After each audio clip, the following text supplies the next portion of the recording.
pies en la tierra, un podcast de Agencia Asturias. Muy buenas, pues hoy tenemos con nosotros en nuestro podcast a un hombre que es más que un hombre. No está hecho solo de carne y hueso, está hecho de titanio y de barro, según él. Paul, bienvenido a nuestro podcast. Quiero preguntarte, porque todo el mundo te conoce como el hombre de titanio, pero quiero que digas tú, ¿quién es el hombre de titanio? ¿Quién es Paul Montiel? Bueno, primero que todo, gracias por invitarme aquí, Vero. Contentísimo de estar aquí y ver este nombre con los pies en la tierra, que en mi caso sería con el pie en la tierra, ¿no? Entonces me encanta porque es que yo volví a nacer aquí en Asturias y me siento que esta es mi tierra, ¿no? Paul Montiel es un hombre resiliente, un hombre que se ha caído varias veces en la vida y se ha levantado con más fuerza. Es un luchador, un apasionado de la vida. Ese es Paul. Bueno, después de haber leído tu libro con mucha atención, por supuesto me llaman la atención muchísimas cosas. Y empezando por las dedicatorias, y si tengo que preguntarte algo es, ¿quién motiva al motivador? Porque ahora mismo eres ya un referente y eres una persona que está dando a los demás y está hablando de su historia para ayudar a la gente y para demostrar que todo se puede cuando se quiere, ¿no? ¿Qué queda de ese Paul niño en ti, en el hombre de titanio? Bueno, muchísimo. Primero te pregunto lo que hiciste, lo que me dijiste. ¿Quién motiva al motivador? La motivación la busco yo internamente. Yo nunca he buscado motivación externa. La motivación enciende una llama y se apaga, hay que cultivarla con la disciplina y yo la cultivo con mis diálogos internos, con mi diálogo interior positivo y hay días que no lo estoy, pero a eso le meto la disciplina que le da fuerza a todo y la busco, la motivación, siempre busco un reto grande, corto, a mediano plazo, a rápido plazo, pero siempre trato de estar motivado y de tener un porqué y un para qué. Y ese niño queda mucho ahorita, de ese niño queda un niño con mucha ilusión, un niño muy inquieto, un niño con el que tuve que trabajar, sanar el niño interior. Yo después de este proceso de volver a nacer y de recuperarme, yo me fui mucho a mi niñez y me abracé con cariño, me abracé con mucho respeto y me dije que me quería y le dije, mira, yo no sé si estos eran nuestros sueños, pero sea lo que sea, los estamos haciendo bien y los estamos cumpliendo. Porque estamos aportando nuestro granito de arena para que alguien pueda ser mejor y nunca nos rendimos. A ese niño se lo dije, ese niño nunca se supo rendir de pequeño.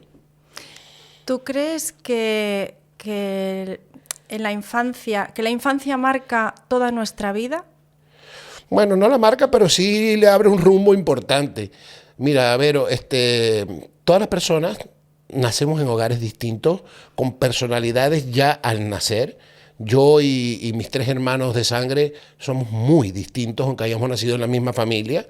Y mi personalidad era inquieto, arriesgado, travieso, de ojos brillantes, de ganas de vivir, a diferencia de mis hermanos. Entonces yo creo que ya uno viene marcado con lo que va a ser, que también te puede pasar luego más factura, porque esa aventura interna y esas ganas de vivir desde muy pequeño se vuelven más intensas con la edad. Bueno, leyendo cómo viviste cuando eras pequeño, tu relación con tus padres, se nota que, con toda la evolución de tu historia, que eres un hombre con muchísima pasión y con muchísima sensibilidad. ¿Crees que eso, en tu caso, y en la relación con tu madre, esa autoexigencia, porque por una parte está la sensibilidad y por otra parte la autoexigencia, ya desde muy pequeño con el deporte, tu vínculo con el deporte a lo largo de tu vida. ¿Crees que eso condicionó después las decisiones que fuiste tomando en tu vida? Sí, porque en mi caso particular, mi mamá era una mujer que a mí me exigió mucho, yo pienso, hoy en día, y para poder entender y perdonar y no buscar culpables por ningún lado, simplemente las decisiones que tomamos las tomamos cada quien, pero en su momento uno siempre pregunta, ¿por qué soy así? Entonces trato de ponerme en los zapatos de de los demás, sobre todo en este caso de mi madre y mi padre, que hicieron lo mejor con lo que pudieron, ¿ok? Mi madre tuvo un padre alcohólico, un padre que los abandonó, a ella y a sus hermanos. Mi papá también tuvo problemas con el alcohol, siendo un hombre sumamente bueno y exitoso, también tuvo problemas con el alcohol. Y a mí me encantaba desde muy joven ese mundo, ¿no? En Venezuela, al igual que en España, el alcohol es muy normal. Cada vez que uno salía o a cualquier lado... Sigue siendo, ¿eh? Sigue siendo aquí. Y para hacer negocios en Venezuela, mi papá era un empresario fuerte y yo manejaba lo que era parte de las relaciones públicas y siempre estuve con gente muy mayor y siempre estuvo el alcohol involucrado. En mi caso, que soy un hombre con personalidad adictiva por naturaleza, yo no tengo gris, es blanco o es negro, para lo bueno o para lo malo, tengo que tener mucho cuidado. Yo no sabía que iba a coquetear con eso y resulta ser que sí me marcó porque... Con respecto a que me fui un poquito para otro lado, pero con la pregunta que me hiciste, mi mamá veía en mí reflejado a la persona fuerte de sus hijos. ¿Okay? Yo no digo que los demás sean débiles, para mí hay distintos tipos de carácter y el mío era como con una coraza. Siempre yo me demostraba que yo estaba bien, aunque tuviera ganas de llorar. El payaso se ríe por fuera y puede estar por dentro roto y me siguió pasando con el tiempo. Entonces, cuando yo quedaba de segundo lugar en algo o de tercero, me regañaban y hasta me pegaban. Yo recuerdo que yo salía del karate, que soy cinturón negro en taekwondo, pero en aquel momento hacíamos karate, y yo perdía y a mí me daban una paliza al llegar a la casa. Y mi hermano quedaba de último y no pasaba nada. Yo competía en natación y quedaba de segundo y me regañaban. Yo decía, ¿pero por qué? Había como cierta exigencia que yo creo que yo le recordaba a ella esos patrones, porque si me preguntan, ¿lo entiendes? Digo, no lo entiendo, pero ahora sí lo entiendo. Me veía muy reflejado en eso. Como tú dices, el alcohol está socialmente aceptado. Además, incluso parece que si en una fiesta no tomas alcohol no te lo vas a pasar bien. Eso lo vi yo, que tengo hijos adolescentes, pues lo ves ya, que forma parte de la fiesta, ¿no? Sí. El pasarlo bien. De cara a los chavales, ¿cómo crees que pueden darse cuenta o de los riesgos que eso supone, el normalizar eso? ¿O dónde pueden encontrar un poco las alarmas para darse cuenta de que eso puede ir a más? Mira, Vero, tú me conoces, tú te sabes bien mi historia y vamos a hacer un pequeño resumen. Yo toqué fondo con el alcohol y las drogas. Yo soy una persona adicta y yo creo que esa adicción va para toda la vida. Yo muy joven empecé a coquetear con eso del alcohol sin darme cuenta que es lo que iba a ocurrir. Tuve el accidente, toqué fondo con el alcohol y la cocaína. Luego pasé 14 años muy bien y después volví a reincidir otra vez en el alcohol, que esa vez sí caí en el mismo infierno, ¿no? Sí. Luego ya convertamos al final o en el medio del por qué estoy yo aquí en Asturias y por qué aquí volví a nacer, ¿no? Y una de las cosas que yo diría a los jóvenes es, primero que todo, que vivan su juventud. Es imposible que no salgan a vivir su juventud y querer experimentar. Pero pienso que el hogar es importantísimo. El padre, la madre, gente que te quiera es importante para alertarte. Las juntas, con quién te juntas. Pueden haber muchachos que son sanos y toman sin abusar, pero tú no sabes qué tendencia tienes a abusar. Porque tú de pronto dices, me tomo 2 traguitos o algo y hay alguien que lo sepa controlar, como mis amigos. Pero es que yo no podía parar después que yo arrancaba. Entonces yo tengo claro esa personalidad adictiva. Y yo creo que cualquier persona, al ver que se le están yendo de las manos los hábitos, los estudios, el deporte, tiene que prender unas alarmas muy grandes porque ya te está sacando de tu vida normal. Pero ahí con el deporte, porque tú puedes hacer deporte, incluso hay deportistas y deportistas de élite que también consumen alcohol y intentan llevar las dos cosas, que hubo también una época en tu vida que como que estabas pudiendo con todo, ¿no? Como que yo puedo con todo, hago deporte sí. Y además... la parte social. Sí. Bueno, pero es muy peligroso. Personas como yo y muchas personas, eso es muy peligroso porque... Fíjate que un día, yo recuerdo perfectamente que yo dejé de hacer ejercicio, que siempre el ejercicio para mí ha sido mi tabla de salvación.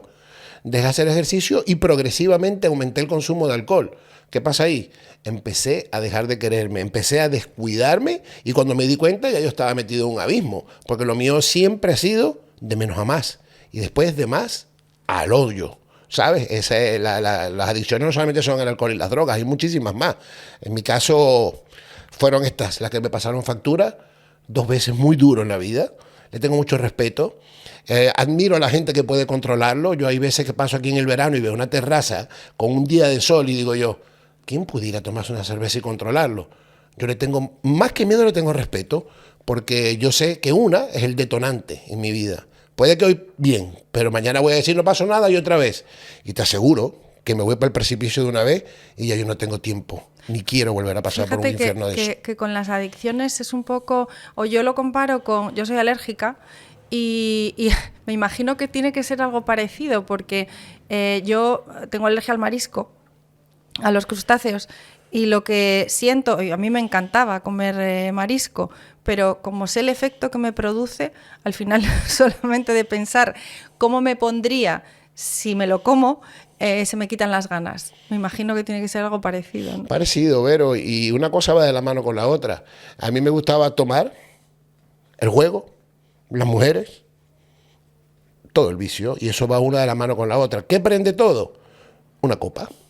Ahí viene eso, vamos a esto y vamos a esto y vamos a esto, y te digo, de menos a más. La juventud lo controlé, pero después me empezó a pasar factura cada vez más. Yo pasaba 2 y 3 días sin dormir bajo efectos de la cocaína. ¿Y qué pasa? Cuando se te da ese bajón, que es un bajón horrible, una resaca moral más que cualquier otra cosa, que no quieres ni verte en el espejo, vuelves a empezar a tomarte una cerveza en la mañana para despejar, y eso se va volviendo un bucle que no es inmediato, pero que es muy peligroso si tú no sabes controlar eso, muy peligroso. ¿Cómo se sale de las ganas de perder, o sea, de dejar de tener ganas de vivir a luchar por la vida? Se sale, en mi caso en particular, tú sabes que yo llegué aquí a Gijón a despedirme de mis hijos hace 6 años. Yo terminé viviendo en situación de calle en Madrid.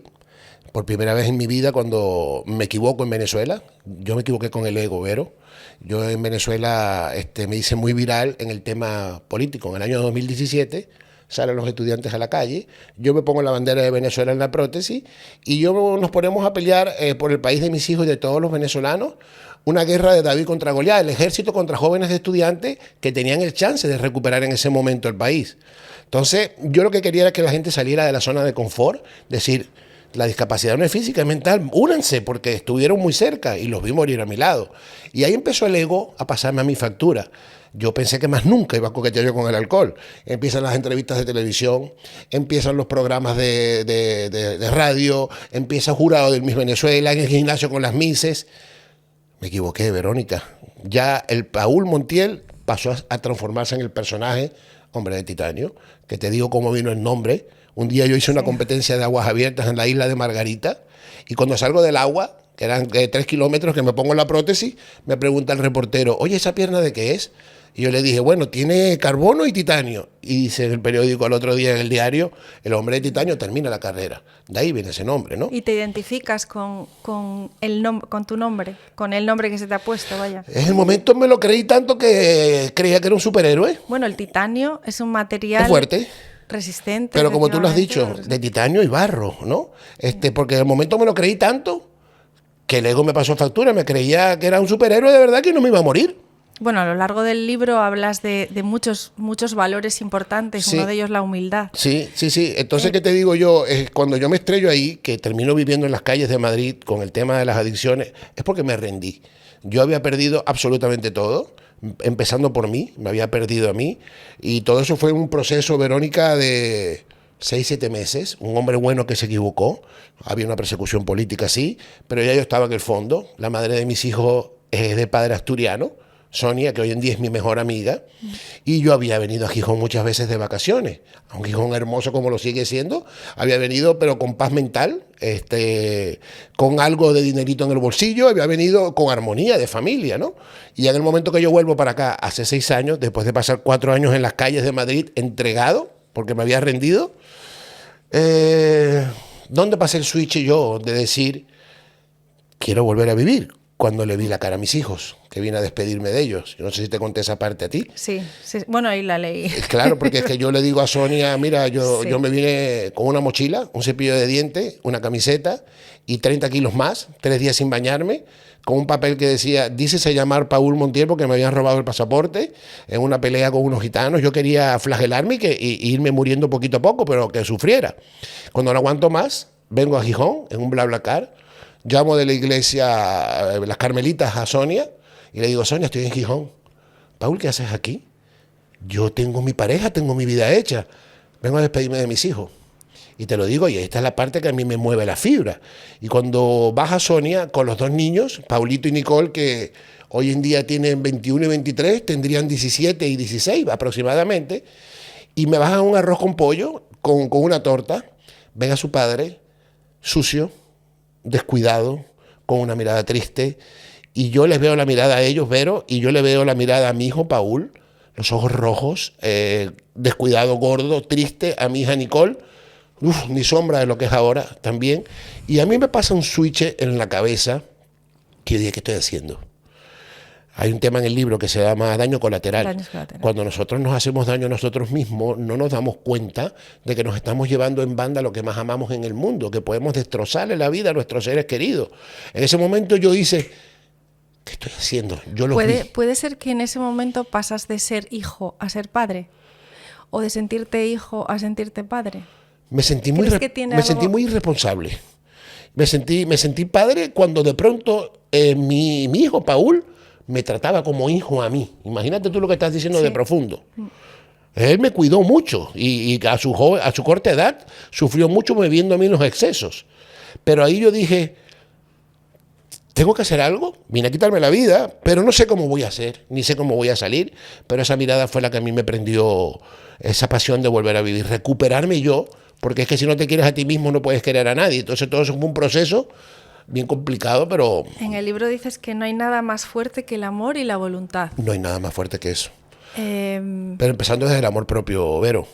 Porque es que tú puedes amar mucho a alguien, pero si tú no te quieres a ti, es complicado que tú puedas llegar a transmitirle eso a la persona. ¿Y cómo empiezas a hablar contigo mismo? Es decir, ¿cómo empiezas a hablarte sinceramente? ¿O cómo uno empieza a hablarse a uno mismo sinceramente? Porque a veces tenemos nuestro discurso en la cabeza. Una cosa es la historia que contamos y otra cosa es lo que nos contamos a nosotros, ¿no? ¿Cómo se puede hacer ese cambio de hablarte a ti mismo? Yo, mira, la palabra... Aquí hay dos palabras claves con lo que tú me estás preguntando. Ante cualquier pérdida física, emocional, algún problema, algo que está ocurriendo, la palabra clave se llama aceptación. Primero que todo, aceptar. Aceptar que tienes un problema y ahí empiezan los cambios. Un duelo, un luto, lo que sea. Cuesta aceptar, pero cuando lo aceptas empiezan los cambios. Yo en ese momento dije, yo tengo un problema grave, pero es que yo no vine aquí a solucionarlo, yo vine aquí a despedirme. Entonces cuando yo le veo la mirada a ellos es donde entra la fuerza del amor. Y no solamente fue verles la mirada, tuvieron que confabular muchísimas cosas para que yo pudiera salir, porque es que no había manera casi humana de que yo saliera de esta situación, ¿no? Mi familia de sangre nos dio la espalda. Sonia, que era mi ex esposa, tenía su vida hecha y se portó muy bien con su pareja Pablo, que hoy en día es gran amigo mío, y ahí empezó un trabajo de amor. Pero mi diálogo era, quiero salir, pero ¿cómo? Yo no lo sabía. Y la pregunta que me hiciste se contesta con una palabra que se llama coherencia. ¿Sabes qué es coherencia? Pienso, digo y hago. La mayoría de las veces pensamos algo, no lo hacemos, o lo decimos y no lo hacemos, entonces no estamos siendo coherentes con nosotros mismos. La coherencia es importante para los demás, pero contigo más. Conmigo más. ¿Tú crees que si no hubieses tenido el apoyo de ellos, habrías hecho lo mismo? No estuviéramos conversando aquí. En el momento... Ya yo me hubiera suicidado.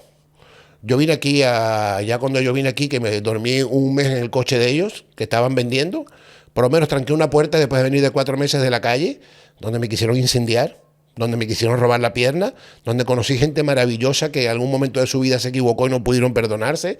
Venía cansado, agotado, y dormí en el coche unos días, y luego en una oficina de ellos un mes, no había luz, pero había un radio con pila, y los niños me iban a ver. Yo iba caminando, cogiendo colillas, tomando vino de €1, lo que hubiera, pero por lo menos sentí que me estaban dando 2 meses de tregua para ver a mis hijos, alargar un poquito más la agonía, hasta el día que ya me tocó volver al albergue, porque ellos tenían que seguir con su vida. Y yo le dije a Pablo que me dieron la bolsa de dormir. Y yo cuando estaba ahí, que salgo del albergue, que en el albergue hay mucha gente buena, pero también está lo peor de lo peor. No. Y yo me fui con lo peor de lo peor, porque era la manera más fácil de acelerar lo que yo quería, un infarto o que me mataran. Ya cuando no puedo más realmente, yo pregunto, ¿de dónde se tira la gente aquí? Y me dice, bueno, hay un lugar que se llama ¿cómo se llama? El Horizonte. Cerro Santa Catalina. Cerro Catalina. Yo hoy en día vivo enfrente, en mi ventana de mi casa, es ver todos los días el Cerro Santa Catalina y subir y reflexionar y decir, Menos mal que no me tiré. Esto es una decisión complicada. Cuando ya yo estaba agotado, confabuló el amor, confabuló Dios. Yo soy creyente, yo me había peleado con Dios. Él conmigo nunca se había peleado. Aquí el equivocado era yo. Te vuelvo y te repito, un hombre bueno que se equivocó. Y yo decidí empezar de cero. Dejé de flagelarme. El pasado es historia, el futuro es incierto y el presente es un regalo. Empecé a vivir el aquí y el ahora, porque viviendo el aquí y el ahora con pasión, yo iba a ser un mejor futuro. ¿Qué iba a ser? Yo no lo sabía, pero lo que sí sabía era que yo todos los días quería ser mi mejor versión. En lo que estuviera haciendo como ser humano, recuperar mi esencia, perdonar y perdonarme y volver a empezar. Hay un dicho que dice que la confianza no se pide, se gana. Y yo dije, bueno, vamos a empezar. Mi hija mayor no me hablaba, mi padre en Venezuela estaba enfermo, y yo dije, tengo que empezar. Y fue un día a la vez, Vero, con un perdón hacia mí mismo, con recuperándome desde el amor propio, con el ejercicio que fue que lo retomé de una vez. Volvió a mí la mirada del Eye of the Tiger. Como me estrellé con el ego malo, yo te llamo que esto es un ego bueno. Un ego que yo decía, yo sí puedo, yo sí soy capaz. Me están esperando, me dieron una oportunidad y no la voy a desaprovechar. Fíjate, bueno, a mí me parece muy importante destacar y ver también la importancia que tiene, por un lado, el esfuerzo que tú hiciste y ese perdón y esa aceptación, pero por otro lado, el amor que tu familia, o sea, que esas 5 personas que tú nombras en el libro, esas 5 personas te tenían y depositaron la confianza que casi no había, pero que es como una oportunidad más, ¿no? No había, esa confianza no la tenía. Es de dar una oportunidad más, que es muy importante para los familiares. Y pensando un poco en la gente que está acompañando o que tiene personas que están pasando pues procesos así de adicciones o que están en depresión, porque acompañar no es nada sencillo. Y o sea, el ver que dando una oportunidad puede ser esa oportunidad, puede ser la oportunidad para que esa persona salga de ahí, me parece muy importante. Hay gente que se cansa de dar esa oportunidad. Claro, ¿Okay? Por eso lo digo. Hay un desgaste familiar y emocional. Porque es muy importante. Sí, pero hay un desgaste familiar y emocional que si tú te descuidas, la persona adicta también puede acabar con cualquier familia, puede acabar con los padres de tristeza, de depresión, puede acabar con el entorno, puede acabar con muchas cosas, porque ayudas y ayudas y ayudas y ayudas y se entierra todo el mundo. Aquí la palabra es esa que te dije yo, aceptación. Yo estuve en Proyecto Hombre. Justo cuando la pandemia cayó, estábamos nosotros adentro y habían 40 personas peleando batallas personales muy duras, Vero. Sí. Pero había gente que iba condicionada, escúchame, por la prisión, por la sociedad o por un matrimonio que le decía a la mujer, mira, que si no te internas te dejo. Esa persona no se va a curar. Tiene esa persona que realmente decir, me quiero curar y tengo un problema. Se me presentó este amor de Eileen, la persona de Miami, que vino realmente a ser el pilar fundamental de todo esto, de Sonia, mis 2 hijos y Pablo. Y yo me aferré a eso. No había otra opción. En mi vida no había otra opción. No estuviéramos hablando si eso no hubiera ocurrido así. Ocurrió y yo dije, yo quiero volver a vivir, quiero volver a empezar. Nunca es tarde. Y ha sido un trabajo de 6 años sin parar. Sin parar, Vero, de que muchas veces no tengo ganas, pero voy a lo que voy. Y no sabía que iba a ocurrir tampoco. Aquí hay otra cosa que es la desintoxicación, una vez que estás en el Proyecto Hombre, del cuerpo, pero también de la mente, ¿no? Mucho. ¿Cómo viviste eso? O sea, bueno, eso fue un momento de sanación, Vero. Fue un momento de... Ahí fue cuando te reencontraste con tu niño interior. Con él y con muchas cosas más. Vi todas las cosas buenas que soy como persona, vi todas las cosas buenas que hice, que había olvidado, vi que soy un hombre bueno, noble, que cometió errores, que me divorcié 2 veces por imprudencia y malos comportamientos míos, cosas que no merecían, que mi hija mayor me dejó de hablar por los excesos, que hoy en día estamos muy unidos. Todo ha sido un proceso y yo empecé por ahí, por recuperar mi esencia, por perdonarme yo, y por perdonar a quienes pienso yo que me han podido hacer daño, que también me ayudaron. Porque cuando ellos me dieron la espalda, gente que yo ayudé y quise, eso me dio mucha fuerza para decir, bueno, ya van a ver de qué estoy hecho. Ahí entra un poquito ese ego mío, que después tuve que sanar y quitarme esa mochila de rabia de encima, que me estaba haciendo daño. Pero todo eso es un proceso que no es de la noche a la mañana. Yo dije, me están esperando mis hijos, Eileen, Sonia y Pablo, me dieron una oportunidad. Yo no los voy a defraudar y ni me voy a defraudar a mí. No había otra, Vero. Y saliendo al mundo exterior, una vez que sales de... que dices que uno de tus terapeutas te dijo que ahí empezaba lo difícil, Sí. el salir... Claro, tiene muchísima importancia dos cosas que dices para mí. Una es no callar y decir lo que sientes y lo que eres, Sí, porque sí. desde el primer momento expusiste tu realidad, el no ocultar la realidad y el saber decir que no. O sea, el decir que no y enfrentarte a esas cosas, ¿no? Sí, te puedo decir perfectamente. Salir al mundo real era complicado. Mi terapeuta en ese momento, Marcos me dijo, Paul, ¿ya te vas? Yo tengo un poco de temor que tu vida vuelva otra vez a repetirse, no en el alcohol, sino que vas a sobresalir en algo.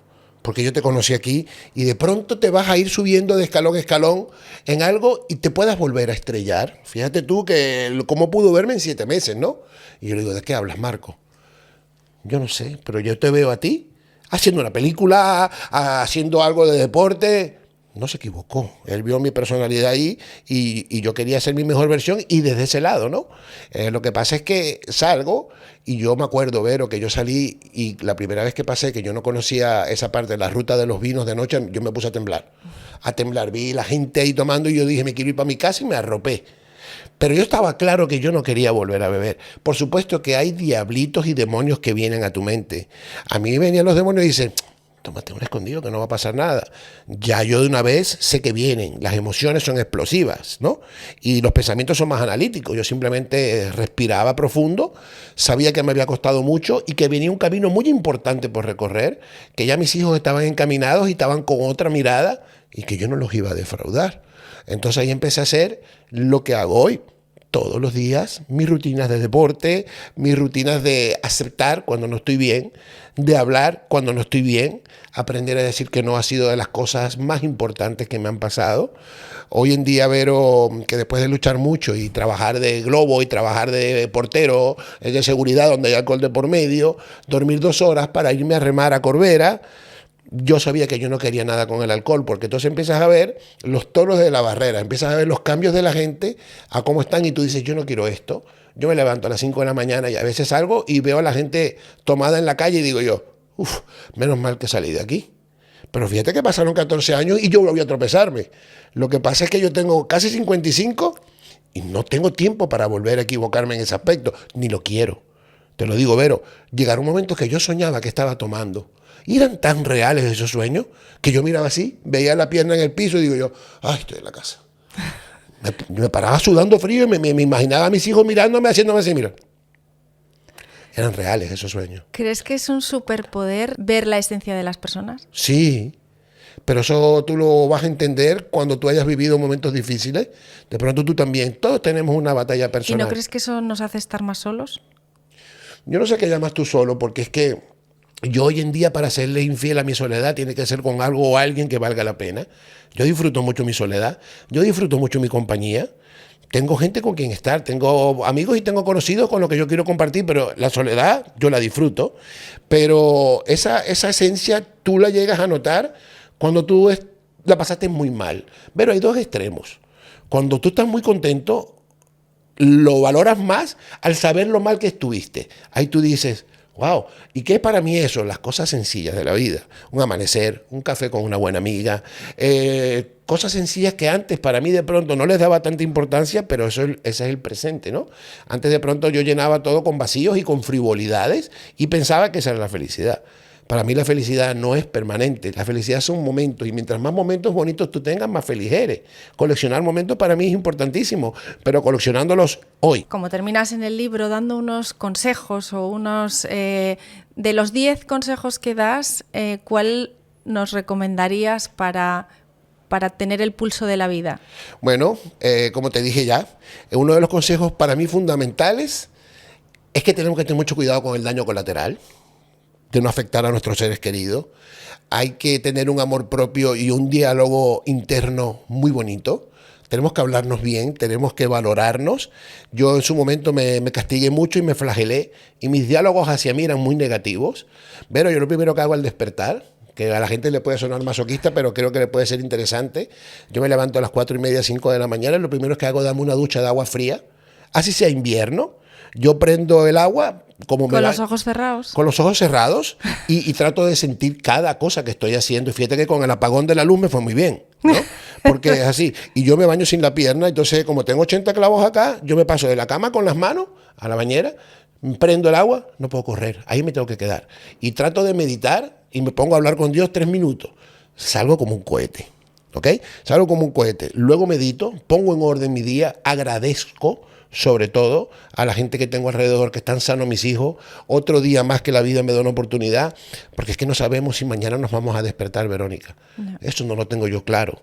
Puede cambiar la vida de la noche a la mañana. Entonces, como te digo yo creo que yo me paso de intensidad viviendo la vida, pero yo vine aquí hace 6 años a quitarme la vida, y estos 6 años no estaban en mi programa, y los voy a explotar y les voy a sacar el jugo haciendo lo que me gusta, que es que yo descubrí mi propósito. Es aportar mi granito de arena. Si en algún momento de mi vida yo tenía un foco encima, era porque era puro ego. Aquí estoy yo y puedo con todo. Si hoy en día yo tengo una luz así, es para poder iluminar a otros, de decirles que nunca es tarde para volver a empezar, que el ser humano tiene que tener un porqué y un para qué. Tienes que tener un porqué acostarte y un para qué levantarte. Porque, ¿sabes? Si no, se te vuelve una vida gris, corto, mediano, largo, pero tienes que tener esa motivación. Tienes que quererte. Yo tengo un tema en el libro que es fundamental, Vero, que se llama amputación mental. Sí. ¿Ok?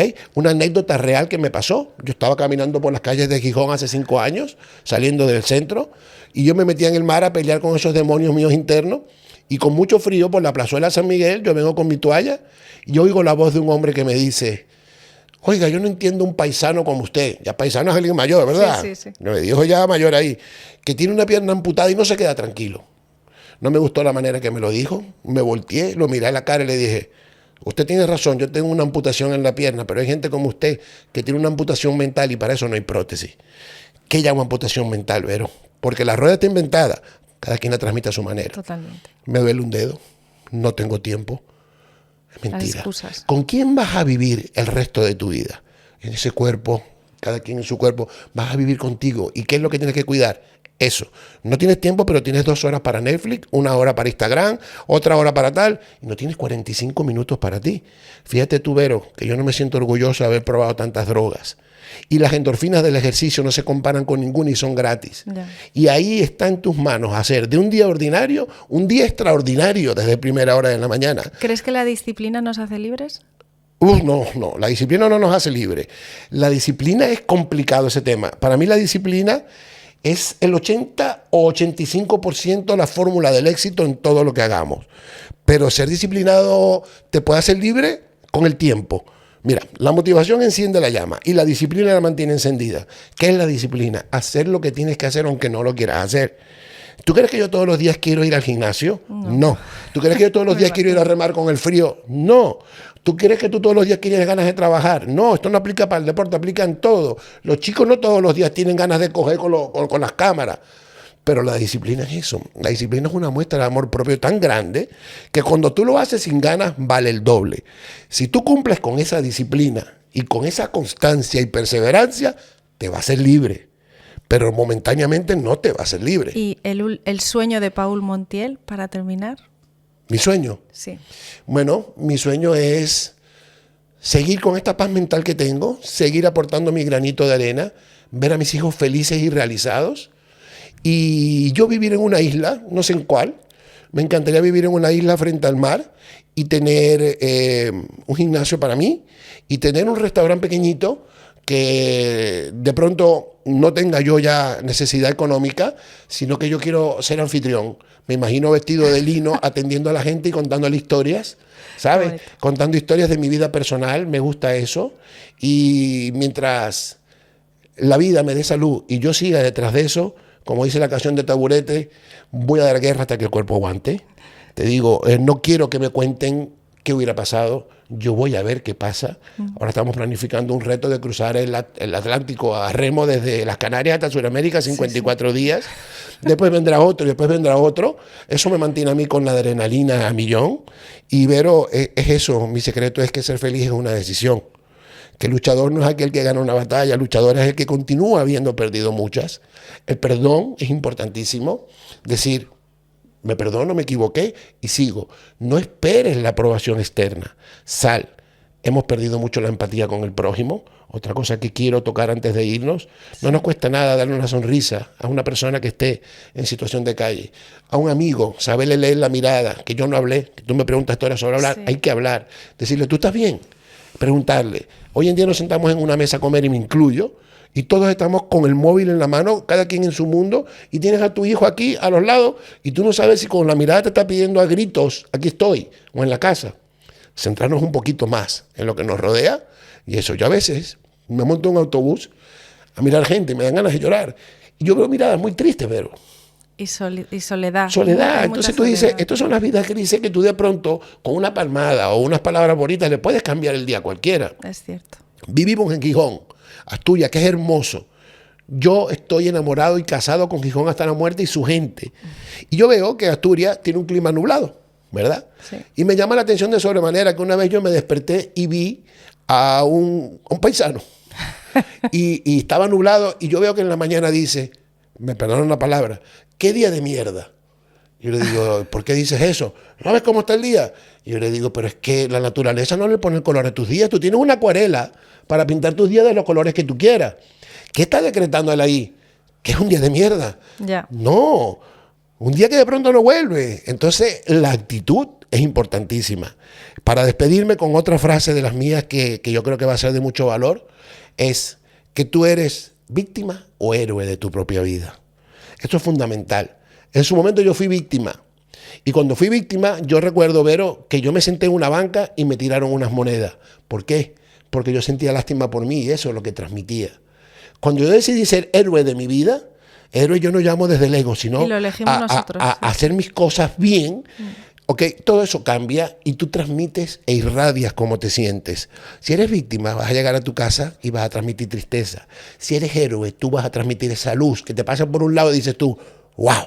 O vas a llegar a la casa, buenas noches, ¿cómo están ustedes? Todo el entorno va a querer que llegue. Pero si no, va a decir, ay, ya llega la hora que viene mi papá y mi mamá y es contagioso. Entonces tenemos que tener cuidado con eso. Tenemos que ser héroes de nuestra propia vida. ¿Que hay días malos? Sí, pero uno, ya está. Sí. No te dejes acumular eso. Yo por lo menos, para mí el ejercicio es terapia. Yo si estoy triste voy, si estoy contento voy. Y lo que sea yo lo celebro en el gimnasio, porque el gimnasio es una fiesta para mí. Yo no tengo que demostrarle nada a nadie. Yo me inscribo en alguna prueba es para terminarla y para decir conmigo mismo y decirle a la gente que la discapacidad no es física, que es mental, que aquí hay que salir de la zona de confort. No, y es cierto que la energía que uno tiene cambia la energía del entorno. Totalmente, Vero. Como nos Totalmente, Vero. Sí, es tú cierto. llegas aquí a la oficina y tú tienes un equipo de trabajo lindo, pero tú que eres la capitana de un barco. Yo dejé hundir 2 barcos en mi vida y no pienso dejar hundir ninguno más, porque los tripulantes sienten que el capitán está mal y se van a asustar. Si tú coges ese timón con una actitud positiva y llegas aquí, buenos días, ¿cómo estás? ¿Lo estás haciendo bien? Oye, se va a transmitir y todo el mundo se va a volver mucho más productivo y van a decir, ay, qué bueno. Tú llegas pesimista, concha, que no hemos vendido nada y mira cómo está lloviendo, buscan los paraguas. Vas a transmitir eso.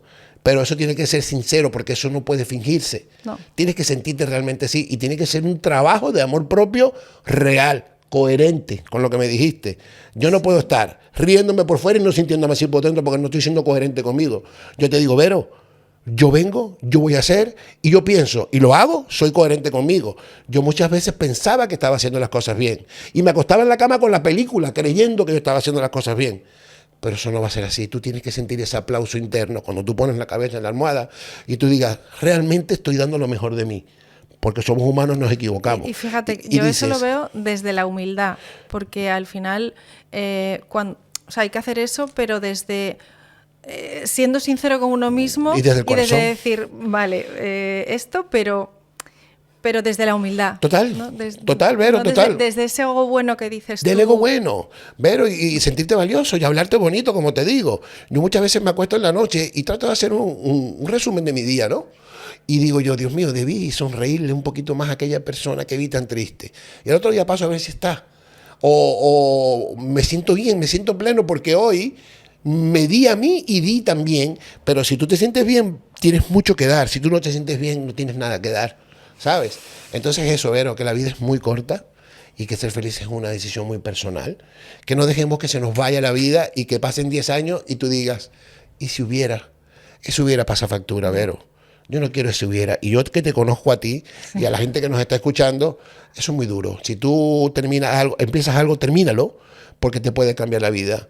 Yo los invito a que cierren de pronto los ojos, todos en su casa escuchando el podcast, por un minuto, y se imaginen cumpliendo un sueño que no han cumplido. Un minuto. Que se imaginen cruzando una meta, terminando un curso, terminando lo que sea, pero que terminen. Al otro lado del miedo. Al otro lado del miedo. El miedo es una sensación que existe. El miedo te puede paralizar, pero detrás del miedo hay cosas maravillosas. El miedo es algo que hay que mirarlo a los ojos y decirle, quítate o te atravieso. Así de sencillo, porque te puede paralizar. El miedo de vivir, porque hay un miedo que si es el miedo de la alerta, déjalo, que se te puede cuidar de muchas cosas. Pero el miedo de hacer un triatlón, hazlo. El miedo de montarte en una bicicleta, hazlo. El miedo de dar una conferencia, hazla. El miedo de empezar un curso de inglés. Todos sentimos miedo, Vero. Yo voy a dar una charla para una persona o para 1000 personas, siempre siento ese miedo el día anterior en el estómago. Hasta que hablo, hasta que digo, hola, voy a hacer una competencia y siento pánico 2 días antes, me invade los nervios.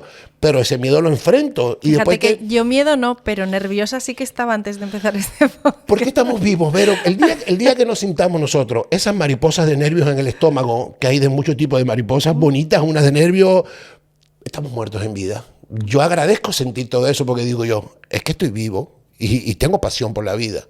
Entonces para mí los consejos son esos. Pues yo me quedo con tu sueño y espero ver cómo lo cumples. Seguramente lo voy a cumplir. Sí. Pero y te digo, no es tanto cumplirlo, es enamorarte del proceso hasta llegar allá.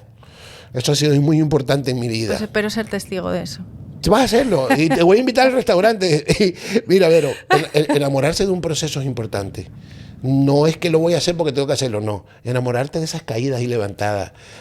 Felicitarte por esos días duros que superaste. Celebrar tus triunfos, que son tuyos y nadie sabe el esfuerzo que hubo detrás. Vamos a vivir, Vero. Eso es tan sencillo como esto. Ser felices. Pues muchísimas gracias, Paul, por acompañarnos y por ser nuestro amigo aquí. Gracias a ti. Gracias a ti por invitarme para acá y a los chicos por grabarnos aquí en nuestra conversación. Y eso es todo, familia. A ser felices. Aquí no podemos dejar pasar un día más. Bueno, pues, mañana no sabemos si estamos aquí. Pues así cerramos este capítulo y os esperamos en el siguiente. Con los pies en la tierra, un podcast de Agencia Asturias.